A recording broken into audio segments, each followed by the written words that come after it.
Well, everybody, the time has come. During my career as a YouTuber, I have successfully avoided any beef or any drama with any other creators, but that ends today because, Dequitem, I'm calling you out, boy.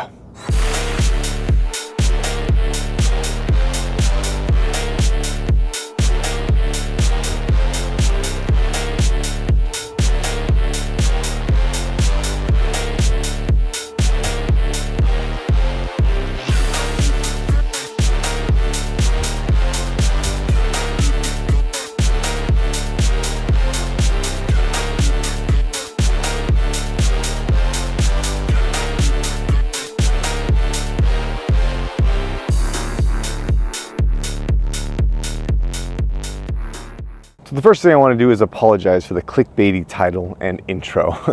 That was just having some fun. If you followed along for any duration of time, you probably know that Dequitem and I are friends, I would consider at this point. We've done some collaborations together despite our vast geographical distance, being able to kind of splice together some videos, working out scripts with each other, talking about all things nerdy. He's a great guy and we get together very well. He's even been able to send me some armor to test against my bows, which is one of the coolest things I've ever been able to done because it was hardened steel, actual knightly steel versus the bows and the compound bows. So it's been a great relationship so far. But the time for niceties has ended. And as I head to Germany for Gamescom, I am making a very special trip to visit a very special armored knight. And we are going to show that the skill and discipline of a German knight has nothing on these American muscles as I school him in the ways of freedom. You know, I might have phrased that a little bit differently. He is a friend and an ally in this small niche community here. He will be a worthy foe. We will meet on the fields of Midgard, and the slashes and clashes of our battle will fill the halls of Valhalla with joy. And Odin and Thor will look down upon happiness until one is vanquished and is carried off to join the feasting in Valhalla. Right. Again, a bit much, I would say. Sorry if you're confused by all my ramblings. I've just only recently discovered, putting together D&D videos, that I'm actually probably a bit insane. But the reason for this video is that I am going to Germany. Dequitem and I are going to meet in people. We have quite a few videos planned out. I'm going to keep most of those a secret so you guys aren't spoiled by them. But one very real thing that's going to happen is we are going to have an official duel. So as all good fights need, let's first break down the tale of the tape.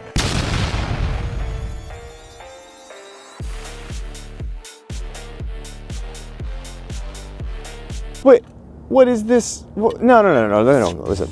That's not exactly fair. While admittedly, most of these muscles are simply for cuddling, they are not all just for show. Meh. Okay, sure, that's valid, but have you actually ever trained and fought in combat with a weapon? So here's the thing. I have in fact trained in jiu-jitsu for about 8 years, worked my way up to a purple belt. I've been out of it for a little while since having kids, as I just don't have much of the time. I competed in both gi and no gi at 175 most of the time, so I'd cut down to that. In addition to that, in college I did do amateur boxing for a little while. I wasn't very good, but I have a good sense of timing, distance, tempo, things like that. But the range is going to be very different for sure, having something that extends out, so knowing exactly when you're in danger is going to be a new thing for me. However, I am fairly confident that if we get into a clinch, I'm gonna smash him. Joking aside, everything like that, I am 1000% more excited for this than I am for Gamescom. Dequitem goes hard 100% of the time.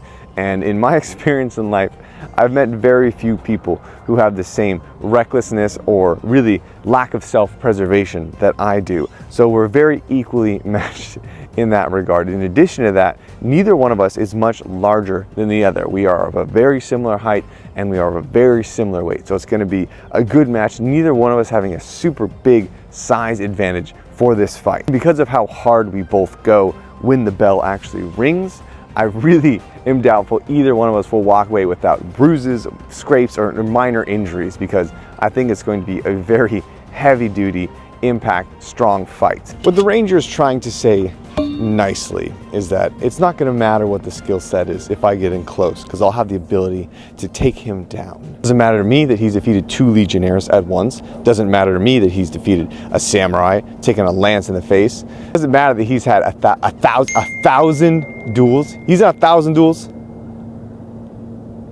Oh shit. I'm gonna get my Now the other thing he is going to have to contend with is someone who is trained basically their entire life to pull a 160-pound war bow. That takes a very specific group of muscles, a very specific type of strength, and in reality, and the thing I think is the coolest for me, is this is going to be a very accurate representation of an English archer versus a trained knight. There's not many people out there who still train with such heavy bows. It's going to be pretty close, 1-to-1, as a historical reenactment and engagement as someone who is trained with a bow and has some wrestling background and other things like that against someone who is a knight. So whether or not that specific strength will translate well over to the battle, how that engagement might happen in a duel, it's going to be, I think, very close to what would happen in history. You sound like a woman. Yeah, Ranger, I'm gonna have to agree with Troller here. He may have, you know, murked an innocent merchant in our last D&D video. Hey, he had it coming. But the guy had pretty good loot, so I'm gonna just let that slide. I don't really care. But one of the fun things I want to share with you guys is how I am training for this fight. Now, armored combat and doing that thing is definitely going to be a shock for me, coming from someone who's never actually competed while wearing armor. So I'm changing up the way I train in order to try and minimize the shock it'll be once I put plate on and actually start engaging in the melee. So when I did compete, as many of you know who practice martial arts, one of the biggest things is cardio. I used to set things up, if it was gonna be a jiu-jitsu match, I'd set things up where I'd have my cardio and then I would do 5 minutes of explosive rounds, where I would do 5 minutes of explosive movement. In addition to, you know, just rolling and grappling and doing smokers and things like that, it was much more about making sure you had the endurance to last for that certain amount of time. So I've been adding that back into my training routine. However, the only difference is this time I'm actually doing it with weight and armor and things of that nature. I don't have the full plate to simulate the movements or limited range of motion, which would be something new for me as well. But having the actual weight that's going to obstruct your chest a little bit, so it's going to be heavier when you breathe. There's going to be other factors that are new to me, as well as wearing a helmet. One thing I do know is when you're doing heavy cardio in a helmet, you do limit the amount of oxygen you can intake because it's not free breathing. So I've been incorporating helmets as well when I do that. So if I'm on the mat and I'm working out, I make sure to have a helmet on. Looks a little silly, but no one's there to watch me. So I really want to make sure that the one thing I don't do is gas out, because in knowing a bit about historical combat, it was much more fatigue that sets in than an actual knife going through or sword going through when you're both standing up and fresh. As you get on the ground or you're winded, you're much more susceptible to get a knife in a vulnerable spot because you just don't have the endurance to fight. So there's certainly something to be said about making sure that you don't fatigue out too fast, because then at that point you start to mentally break.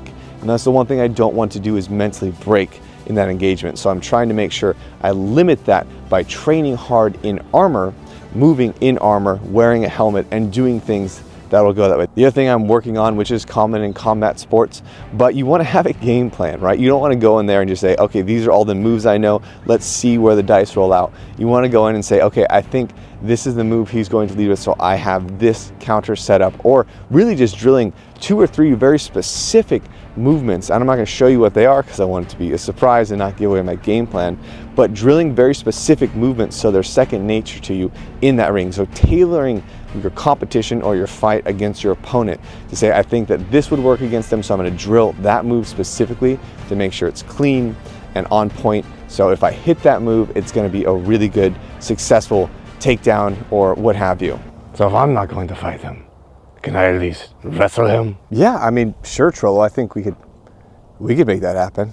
Yeah, we're going to make that happen. So I think one of the best things about a fight is talking about it beforehand, kind of placing your bets on it, so to speak, and everything. So I would love to know what you guys think is going to happen, because unlike most internet beefs that are just going back and forth and whatever, and this isn't a beef again, this is actually something that's gonna happen. So we can talk as much as we want to, because no matter what, we're gonna have to back it up at the end of the day. So I wanna know who you think's gonna win Sir Gaines or Dequitem, how you think it's gonna go. Is it gonna be a fast fight, or is it gonna be over super quickly for one of us? Let me know. I'm excited for this, and I'm gonna continue to train hard and work hard and take it very seriously, because when I do something, I don't do anything half. I do everything to the best of my ability, so I want to get the best possible showing that I can. Until next time, I will see you guys in the next one.